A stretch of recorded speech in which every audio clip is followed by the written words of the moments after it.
So we're well on our way into determining our implicit learning targets, what students need to know, what they need to understand, and what they need to be able to do.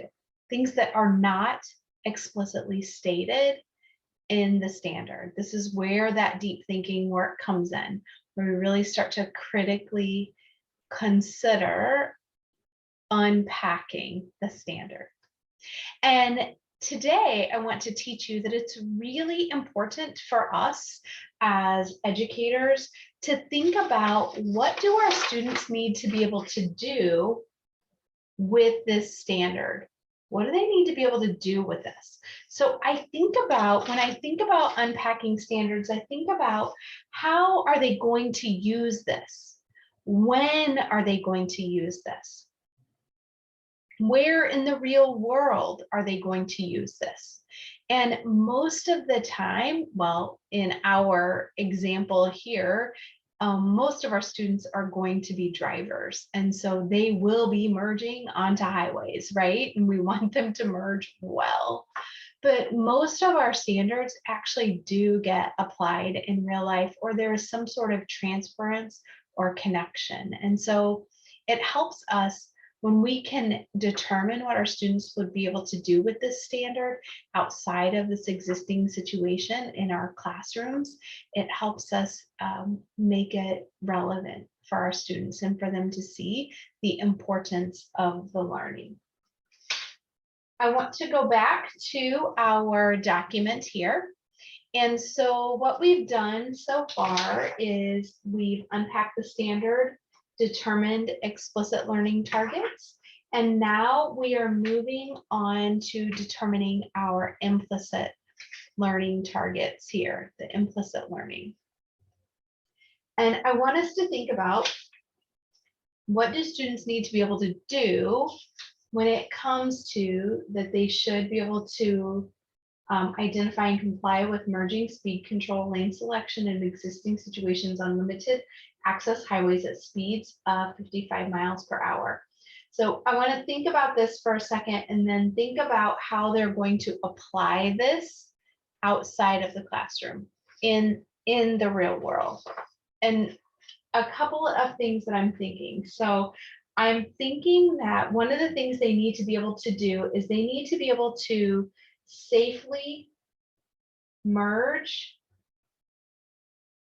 onto highways. They need to be able to safely merge in congested traffic.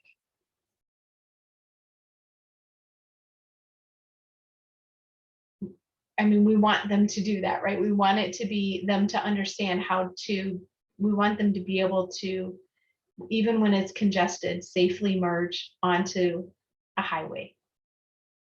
They need to be able to, oh gosh, drive defensively or safely drive defensively.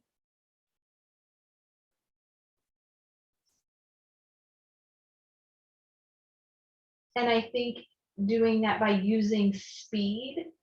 So I'm trying to get like some of these things up here. Speed control to create gaps, like appropriate gaps.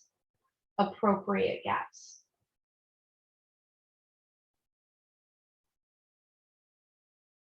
Between vehicles. You can tell when there's really big gaps between vehicles, but yeah, I don't want them to have too narrow of a gap because in traffic it can get real dangerous, real jerky, and next thing we know we have an accident. What else do I want them to be able to do with this? Well, when I think about it, I want them to be able to safely change lanes. Change lanes. When other vehicles are merging too. Sometimes you'll be merging on, and as you're merging and trying to get over, others are merging from a different place. Do you see how I'm doing this? I'm thinking about this standard really deeply and thinking about when are we going to apply this? How do I want students to apply this?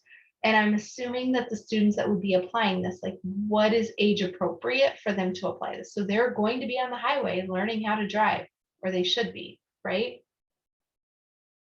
So safely change lanes when other vehicles are merging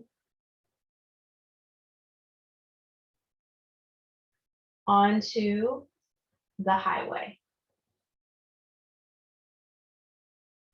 And they need to, I keep thinking about this existing situations.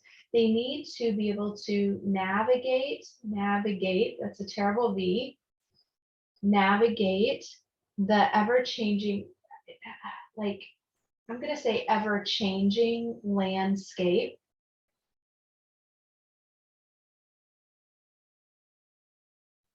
of driving on a highway.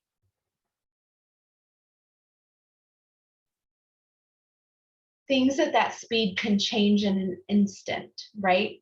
And so they need to learn how to navigate that. They need to understand how to keep that distance so that you're not so close that if somebody slams on their brakes, you're in an accident, but that you're not so far that you're the one causing the backup behind you. So when I think about all of the things that the students need to be able to do when it comes to this standard, these are things that are sticking out to me that they need to be able to do with that. These here are implicit learning targets. So students will, you could state it, students will, or you could state it, I can. So if you're using I can statements with your students as you're teaching them, these learning targets, these are implicit learning targets that aren't, as you can see, stated in the standard, right? We had to sit down and think and do that deep thinking work of where are students going to use this in the real world? How are they going to apply this strategy in the real world, in their real world right now? So now it's your turn. You're going to go off and get started figuring out what on your standard, what do students need to be able to do? You've got this. I have no doubt. Off you go.